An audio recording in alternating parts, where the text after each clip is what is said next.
can't even imagine. It's his Canada. He's not son up there, but what's it about Canada? This is my mother's from Canada.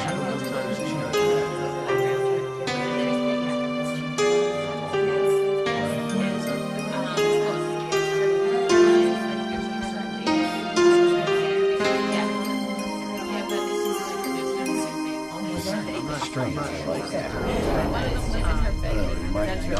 I knew this girl, Daisy Jackson. Excuse me for a second. Carla, are you going to tell a Daisy get back story? It's a good story. Who's Daisy Jackson? Daisy Jackson's an actress that Nikki and I met when we first got out here way back when. She was absolutely beautiful girl. I mean, really gorgeous. She's running around with this football player they call the Plant. Actually, she finally married this guy. She married a football player named the Plant? Yeah, the Plant. The Plant. Okay, I'll bite. Why'd they call him the Plant? Well, because when it rains, he grows. Oh. What do you mean he grows? I mean, he'd be out in the rain, and he'd get wet, and then he would start to swell up. Actually looked like he was getting bigger. Get the hell out of here. I'm absolutely serious, Joanne. His face would start to get wider and puff up like he was mutating into some kind of a gigantic blowfish or something. Weirdest thing I ever saw. So why would this goddess marry a mutant? Honey loves blind. Maybe they had sex in the rain. Don't tell me they took a shower together and she was crushed to death in the stall. Oh, Like to see that happen. Serious. This guy was like an NFL draft pick. Wow. And then he got injured in a preseason practice, blew his shot. I mean, it didn't take him long to realize that there really is no future for some big-boned jock without a backup plan. Absolutely. So he started drinking a lot, and then he started kicking Daisy around a lot. And Daisy's not the kind of girl you can do that to. So what did she do? Well, one day she's doing his wash. She gets this idea. She knew she had to leave him, but she also knew he wasn't going to give her up easy, and this guy could be dangerous. But she could be devious.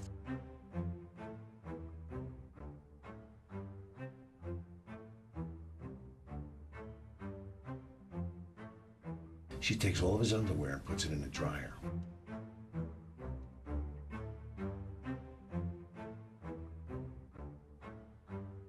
With a big piece of fiberglass insulation. Oh. You know, that stuff that they put between the walls of your house. Yeah. And round it goes, and once it gets nice and dry, she takes it all out, folds it up real neat,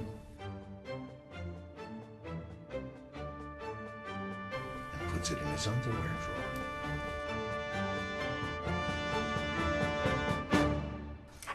Can I tell this part? Go ahead. Okay. So anyway, this guy goes to work Oh for the my next God. week, and he's picking and scratching at his private parts all day, everything. It's driving him nuts.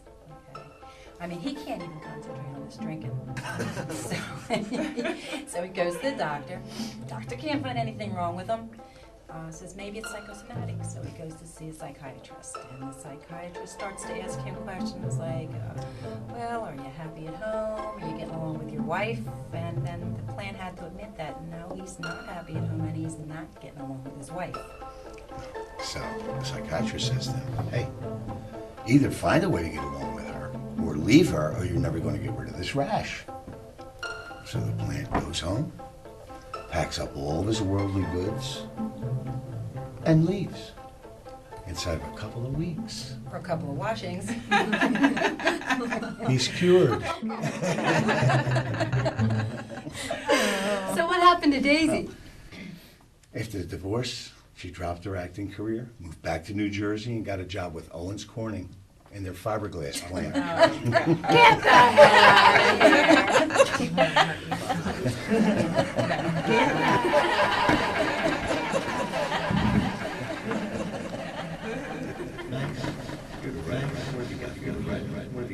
Max, you're the writer. What have you got for us? All right. So there's this computer animator, and he's sitting in front of his computer.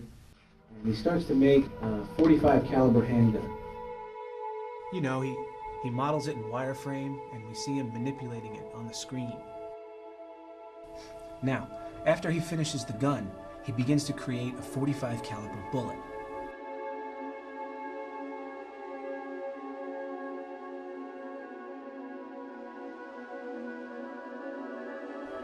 His wife walks in and puts a cup of coffee next to his computer. And he doesn't really seem to notice that she's there.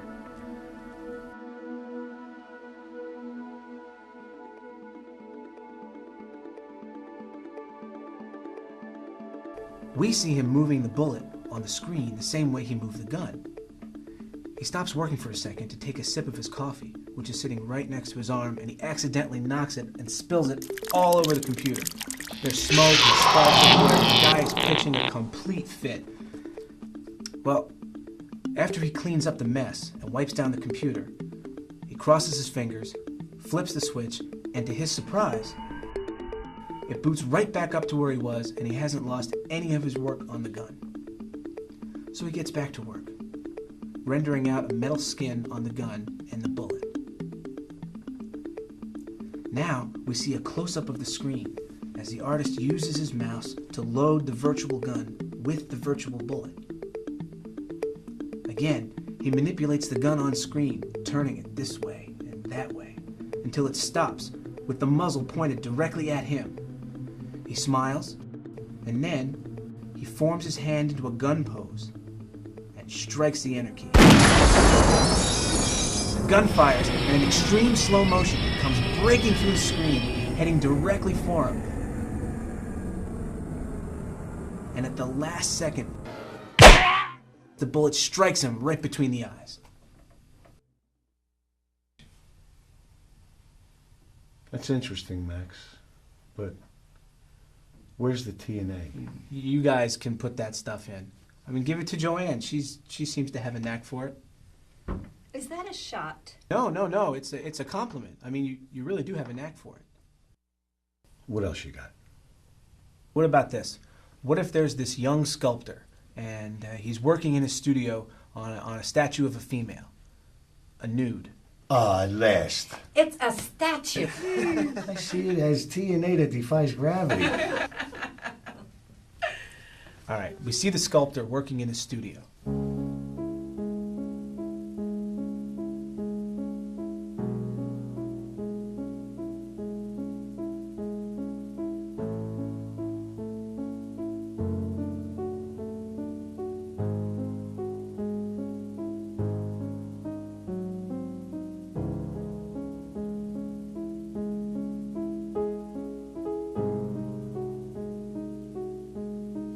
The camera moves around the place, and we see some of his finished pieces.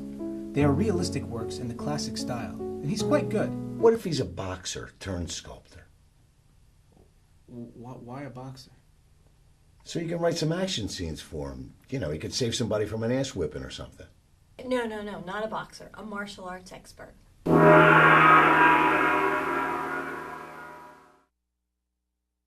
It's sexier. Why is that sexier? Because you have that whole mysterious Asian thing going. And besides, if he's a boxer, he's going to have the broken nose, the scar tissue over the eyes, and he wouldn't be good looking. Okay, he's a good-looking martial artist turned sculptor. We show him working out.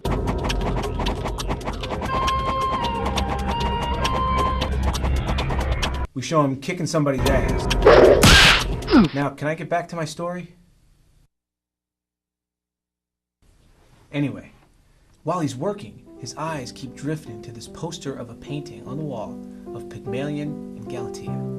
You know the story of the Greek king who was also a sculptor named Pygmalion, who creates a female statue, Galatea, that's so beautiful he falls in love with it, and the gods looking down from Olympus are moved by this and make her come to life. Well, as he admires the painting, he notices the statue he's working on begins to glow.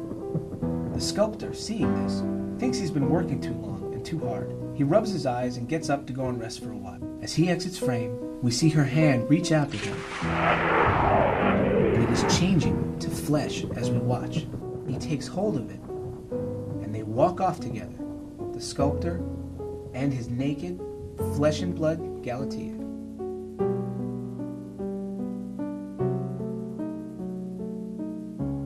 What makes it glow? The statue, what makes it glow?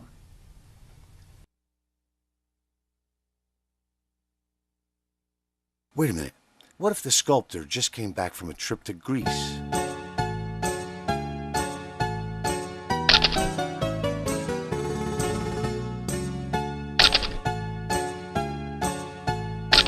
Say he went over there to study the masters.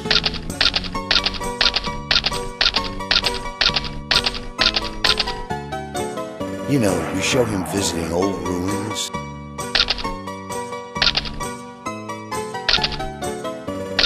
and museums. And he does the tourist bit too, with the sitting in the outdoor cafes and shopping the flea markets and junk shops. Now we show him going into a junk shop, way off the beaten path, and this wise old shopkeeper sells him a set of ancient sculptor's tools.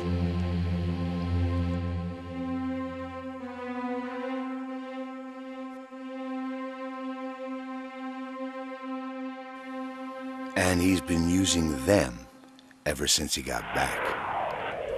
Yes, I see where you're going with this. And what if right before the statue glows, he feels his hands start to tingle while he's working?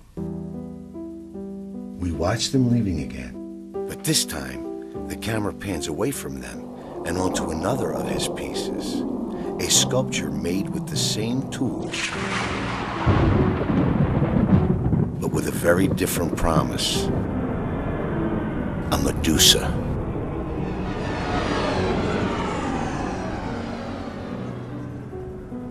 Good story. Max, Great. wonderful. Really. Good. Time's up, folks. Hey, you did a great job, Max. As usual. Thanks, Max. Thanks, Max. Yeah, nice work. We appreciate it. Hey, we'll be back next month to see you. Come on, Max. It's supper time. I love supper. Do you think they'll have those little snow peas? They might be. Oh, good, good. I love snow peas.